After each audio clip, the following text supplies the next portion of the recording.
Let's have a closer look at MotoGP aerodynamics again. We discussed the function of angled front wings in my first MotoGP video and Aprilia's rear wing in my second video. As mentioned before, the straight rear wing does produce some amounts of downforce, but because of the bike's angle in a corner, it produces more side force than downforce. Angled wings, either side like the front wings, could improve the situation. And this is exactly what Ducati did now with their so-called Stegosaurus wings at the back of the bike. These two-element cascades at the back with relatively large slot gap work as horizontal wing elements while cornering, when the bike is at an angle. But getting the alignment and position of these wings right is not easy, as they serve three functions and they need to work for all three of them. So the first function is producing downforce on the inner side of the corner.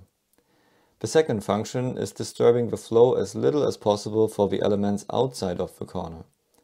And that might also be the reason why the slot gap is so big, because it gives you a bit more tolerance for angle changes of the approaching air.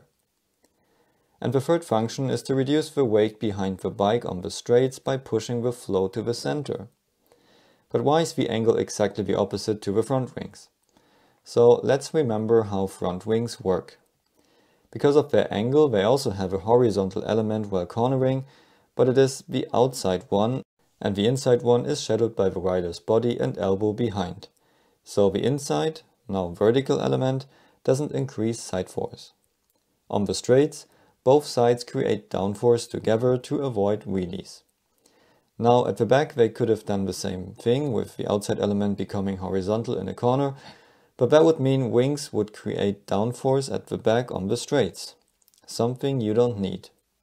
Instead, with the Stegosaurus configuration, they use the vertical elements on the straights to reduce the wake and hence drag. That's also confirmed by the rider's feedback, who felt better top speed and a less agile behavior when changing from a left turn to a right turn, the result of increased downforce at the back. So Ducati showed once more another interesting innovation to push motorbike aerodynamics another step further. These parts are easy to copy, but getting the alignment right is not easy. So let's see what the competition will do. And see you at the next video.